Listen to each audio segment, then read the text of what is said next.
Good afternoon. This is your Federal Phoenix coming to you with a follow-up video, part 2 to a video that I previously did that I promised to make a second video on. Anywho, I made a video about prison survival, the gray man, gray rock method. Very short video. It's on my channel. And just to reiterate real fast, if you're wondering what gray man or gray rock is, consider when you are out and about throughout the day, in the free world. How many times did you see a gray rock, a piece of gravel? Tens, hundreds, thousands, probably millions, if you've seen one parking lot all day. And you don't really, it doesn't really register in your brain to really notice a gray rock or to interact with it. And the reason that happens is because it's a very mundane, non-threatening thing, and your brain is wired to kind of ignore that. In the prison community, you will find yourself probably in an overpopulated facility, as most people end up in, or go through some. And it will be very easy, all things considered usually, to gray rock, particularly once you've been there for a little while, which just means live your life and conduct yourself in a manner that allows you to just fluidly do your time how you want to do your time without drawing any attention to yourself, because good or bad attention can easily create conflict for you in an incarceration environment. So you don't want to really get any unnecessary attention than what you absolutely have to. Now, when you first go into a facility, all eyes are going to be on you. And there are 3 questions that everyone's going to want to know. What's your name, where are you from, and what are you in for? In most prisons, people commonly go by last names. So before you even go to prison, since you're watching these videos, you probably have a little bit of time to prepare. You want to have kind of the script rehearsed in your head, and maybe even say it out loud. Make it a comfortable, almost a reflexive thing for you to say. In my case, I would say, oh, my name's Thompson. I live in West Virginia. I'm here on a drug charge. Keep it very short, very mundane, very vague, and keep it pushing. Don't stand and wait for a response. Don't be disrespectful now, because that'll create you real problems in prison, depending on who you're talking to. But you want to just be very, very respectful, very monotone. You don't want to spend a lot of time looking down. That makes the predatory people look at you as a prey item. You don't want to spend a lot of time kind of looking up and looking around, because then you just seem, again, you're making yourself look very vulnerable. You're portraying, your demeanor portrays you as a target. You want to kind of just focus eye level, straight ahead. Now, if you happen to make eye contact with other people, which you're inevitably going to do periodically, try not to do that like in the showers. Heard that can be real bad, but or good, depending on what you're into. But if you make eye contact, don't look away real fast. Don't act like, don't be skittish.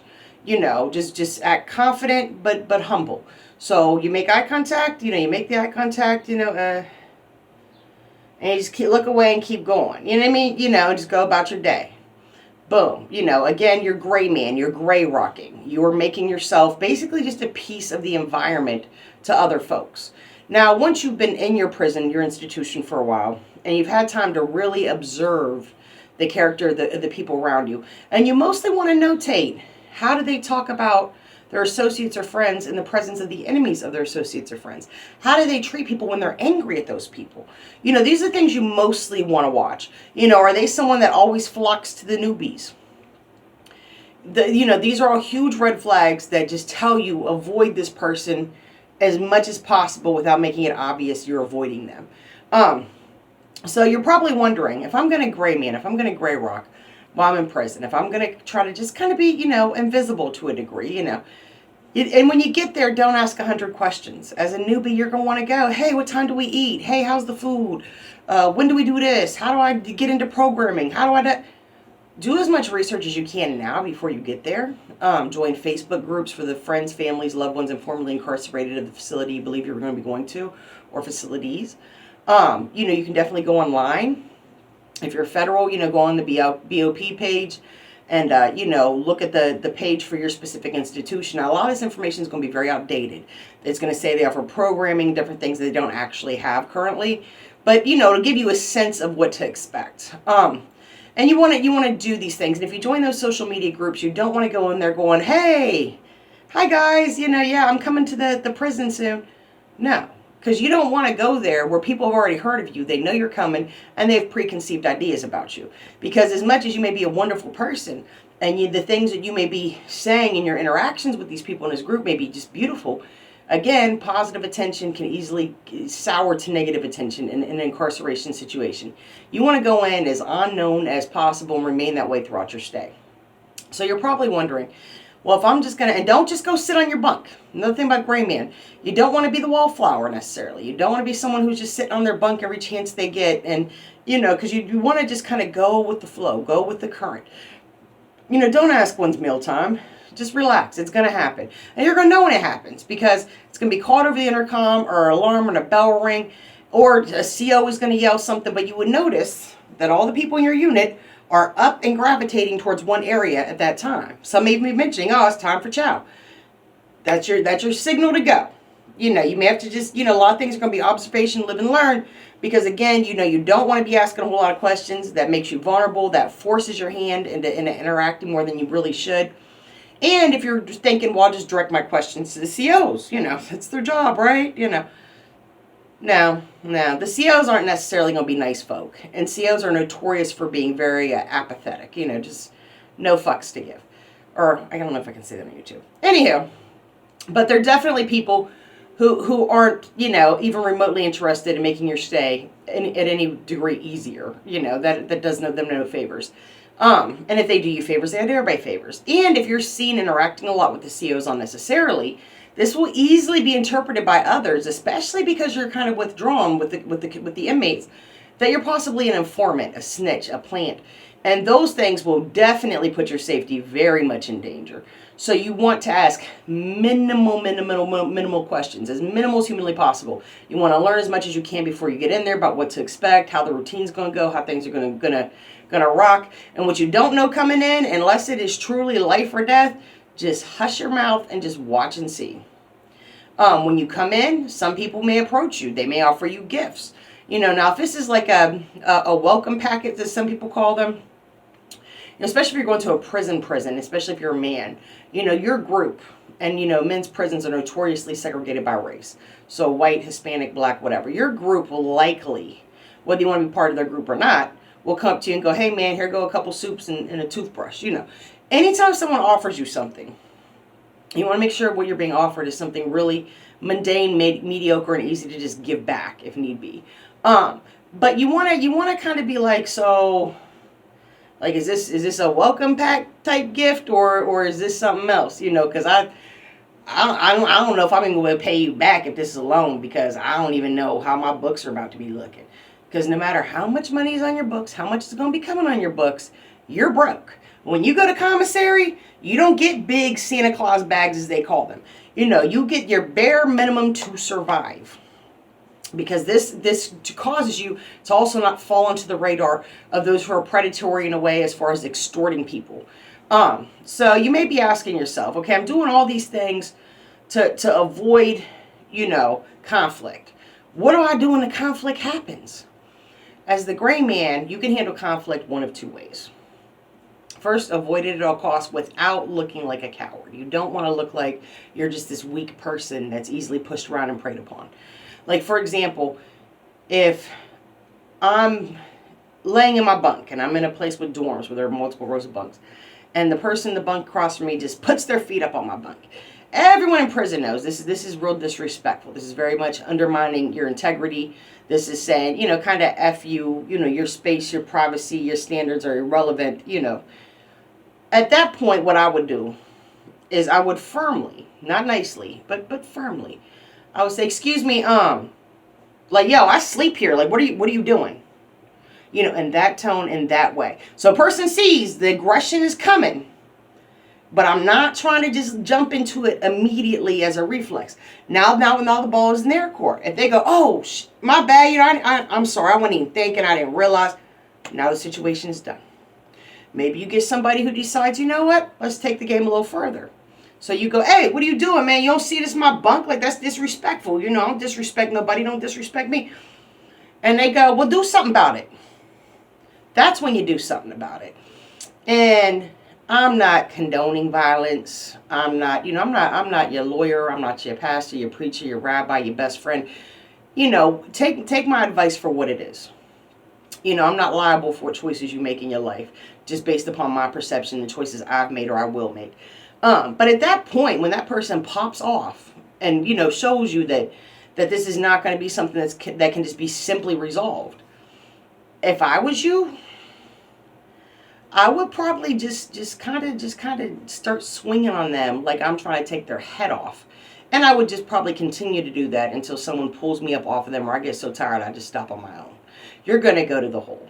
You may get another inside charge. Don't use a weapon. Try not to kill them because you don't want to make this the rest of your life, if it doesn't have to be. Prison hopefully for you will be a slice of your life as it is mine. You're going to go to the hole. The COs are probably going to kick your butt. That's just, they may put you in what they call pickle suit or a turtle suit. It's a plastic vest thing. You're going to be freezing. You're going to be naked. It's very uncomfortable. And the whole solitary, the shoe, whatever you want to call it, is going to be mentally extremely difficult for you, as it is for most people. And you make it an additional charge. And you'll have to go in front of what they call the disciplinary board. Every prison has one. And the disciplinary board may say, we're taking your phone calls and your visits for the next 3 months. You got 30 days, 90 days in the hole. And, and if you're really unfortunate, you may even get what's called an outside charge. So this may add 6 months to your sentence. But let me tell you, you would rather live an additional 6 months in prison peaceably because people respect you and just leave you the heck alone than you would to live there for the whatever amount of time you're going to be there regardless and be labeled as prey and terrorized and victimized throughout your entire stay. Just, you got to weigh the pros and the cons here, the good with the bad. And sometimes you got to get your hands dirty to grow a beautiful garden. So keep that in mind. But again, you want to avoid that as much as possible. You want to assert yourself when need be. And you want to just hope that it stops there. But you definitely don't want to go, oh, excuse me, I'm sorry. Maybe you didn't notice that your boot is right next to my face. This is my butt. Can you move your feet? That's going to create a lot of problems for you. Don't even bother. You need to go from 0 to, excuse me, you don't see somebody laying here? Real quick. So that's that. So that's what you're going to do when conflict comes. If that's what I'm going to do when conflict comes. That's generally how I handle conflict in day-to-day life. In the free world. I try to avoid the nonsense as much as I can. But at the same token, in a lot of situations, you're just not going to do certain things. You're not going to put your hands on me. You're not going to put your hands on my children. You're not going to be making a scene, acting crazy towards me in front of my children. Now, if you want to act crazy towards me in Walmart and I'm by myself, I'd probably just walk away. Or I might say something smart to you. If you got a problem, bust a move. And if you're clearly not going to do nothing but this, which there's a lot of in the area I live, I'm just going to walk away because I really don't give a crap. And I'm just not going to let you ruin another second of my day with your nonsense. You go be miserable somewhere else. I'm going to keep enjoying life over here. So now that we know how we're going to avoid conflict, how we're going to address conflict when it comes, you may be wondering, so let's assume that for the most part you have a no or low conflict, stay in your facility, which hopefully is the end goal here. Because you want to minimize disciplinary infractions. These can create more charges. These will make your life more uncomfortable. Disciplinary measures, loss of phone privileges, loss of visits, time in the hole, that kind of thing, loss of commissary. But, and really you just want to get in, do your time, and get out. Let this be a chapter of your life. And when it closes, put the book on the shelf and start writing the next book. One that's much more enjoyable and much more to, for your own embetterment. So you may be wondering, well, what am I going to do with my time? I'm not really hanging out, talking to nobody. I'm not spending much time in the day room at all, especially when it's crowded, because I know that's a hot spot for conflict. When I'm on the yard, I mostly just walk or run laps, or I work out mostly by myself or with one or two, people that I've sized up and watched for a while and know tend to be by themselves. What am I going to do? I'm in prison. I got some time. I'm doing time. This is what you're going to do. You're going to stay busy. You're going to especially keep yourself mentally busy. You want to keep yourself mentally occupied. And since you have to mentally occupy yourself anyway, you might as well mentally occupy yourself in ways that will help you grow as a person, that will strengthen you, that will let you come out of this wiser, stronger, more introspective, and just an all over more lined up to be more successful than you were when you went in. Another thing you're going to do is you're going to identify and develop your strengths. What I mean by this, for example, with identify and develop your strengths. I know for me, I've been learning how to braid hair, as cliche as that is, because I know when I go to prison, I'm not going to have a lot of money in my books, and whatever money does come in from friends and family is going to be sporadic, inconsistent, and maybe very humble, which I will greatly appreciate. But it is what it is. I know that braiding hair is something that people in the free world and incarceration will pay to have you do, and this is a skill that requires no tools. It doesn't require you to hide contraband anywhere sketchy. It doesn't require you to risk disciplinary infraction. This is a very simple, straightforward hustle.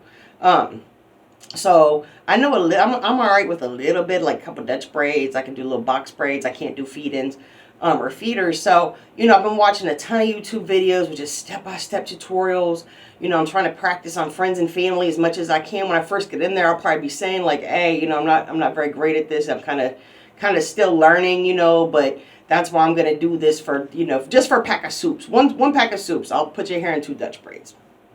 They're not going to be perfect. And then once I get very good at what I do, then, I need 4 soups to put your hair in 2 Dutch braids.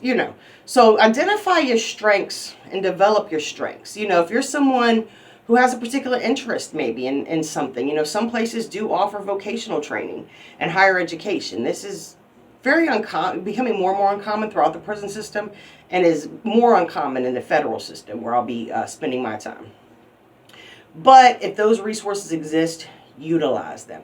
By keeping yourself busy, you're keeping yourself under the radar of the COs and anyone who could potentially add on to your time. And you're also keeping yourself under the radar of all of the people who are caught up in the fishbowl economy and society inside the prison, because you're not really making yourself a very integral part of that. And any kind of hustles you have, don't go in there and say on day one, oh, I draw. Anybody got any pictures they need me to draw for them?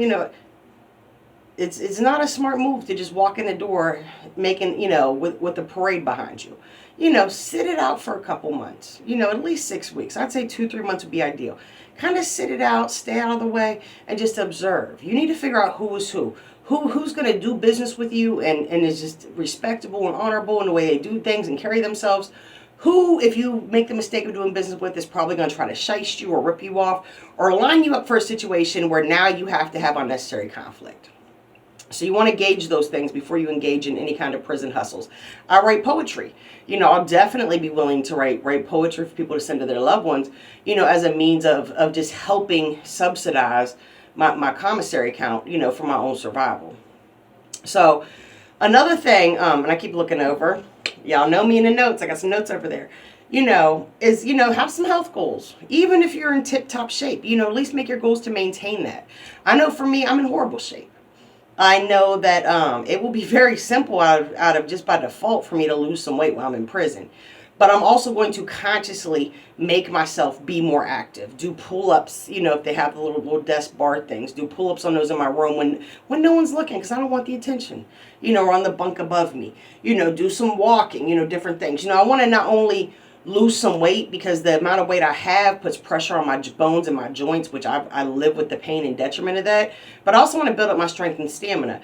And not in the sense of, oh, I want to, be ready to go, riot in the yard. No, I want to build up my strength and stamina because I don't want to get winded when I'm carrying cases of water from the trunk into the apartment, when I come home from prison. I want to come out of this with something to show for it that's positive.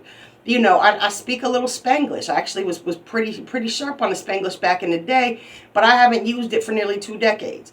So it's horrible right now. My Spanglish is trash. And if for those who are wondering, Spanglish is like a slang street, kind of Americanized version of Spanish. It's kind of a mismatch of a few Spanish dialects and some English. But, there will be people of Hispanic descent in federal prison. There will be Spanish speakers. Again, once I'm there for a few months and I have a chance to kind of gauge who is who and what is what, I'm going to find somebody who speaks really good Spanish, preferably not that great English, and offer to do an exchange with them where I teach them, I help them with their English, and they help me with my Spanish. And hopefully by the time I come home, I'm fluent in Spanish, which is just a good skill to have in your back pocket in life. You want to do a lot of introspection. You want to really get to know yourself. You want to really reflect a lot on your life, the good, the bad, and you want to realize, you want to identify patterns in your life that have not been beneficial to you, whether it's in your actions, your thoughts that led to your actions, and you want to plan and strategize how you're going to redirect that when you come home from prison, so you don't find yourself in the same position again. I'm going to study a lot at the law library. I mean, there's going to be all these books about law freely accessible for me to read as much as I want.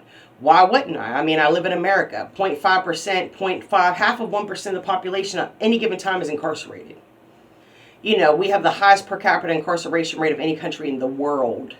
So knowing law in this country is not about you want to be a lawyer one day. It's not about, you want to be the prison lawyer and make soups that way.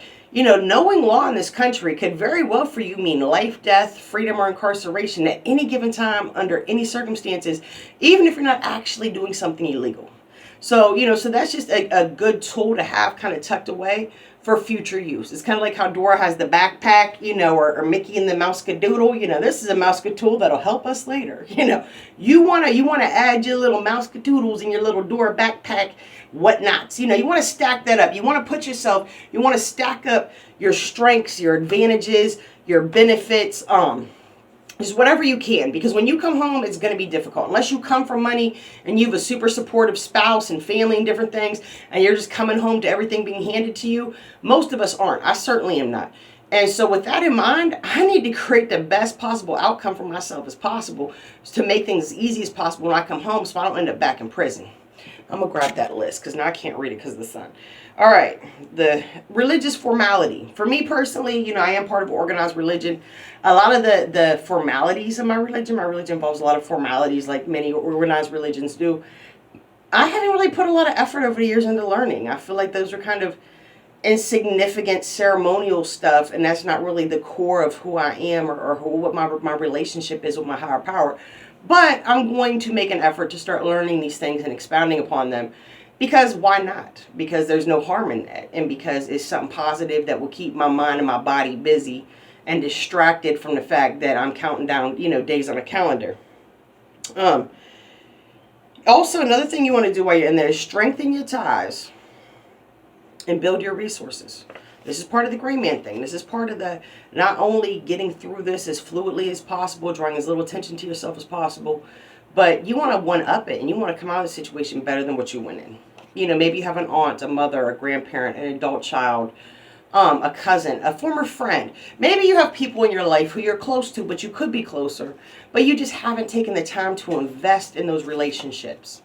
The time, the difficult conversations, that need to be had to grow them, to really, really nourish and strengthen them. This is your opportunity to do that. You have access to visits potentially, phone calls potentially, depending on your financial situation. And depending on your financial situation, you have the access to at least at the minimum write letters. Take advantage of that. And as you strengthen these existing relationships, maybe you have a former couple friends or cousins who you fell out with over, you don't speak to no more over some kind of mundane, random things. And looking back, it was childish, it was foolish, and maybe it was even your fault. Now's the time while you're incarcerated. Use this opportunity to reach out, reconnect, strengthen those ties. Because when you come home, you're going to need all of the support you can get to keep your butt out of going back to prison. So take advantage of that situation. Strengthen ties with your religious community the best you can. Certainly network while you're in there. If you have people of the same religion, once you've been in there a few months and you start identifying a few people here and there, because everyone needs human contact that you're going to choose to associate with a little bit, talk to them about your resources. Talk to them about what you know about small grants or, how to start I can't think of the name of it, but a small business, maybe a little something about taxes, about being self-employed and how to, file your taxes or itemize or choose like between itemization and mileage, reimbursement for something like Instacart. These are things other people won't necessarily know. There has to be things that whether it's skills or just information that you can share with people you become close with and then get the same in return. Reciprocity, So these little things that these little resources maybe even some people in a professional capacity. Start lining your friends up, together as a group, raise each other up. If you don't find that the people in your inner circle are raising you up, or they're angry to see you grow, they're just take and want you to keep lifting them and lifting them and lifting them. It's time for new people. What was it TLC back in the day say? Erase, replace, embrace, new face. You know what I mean?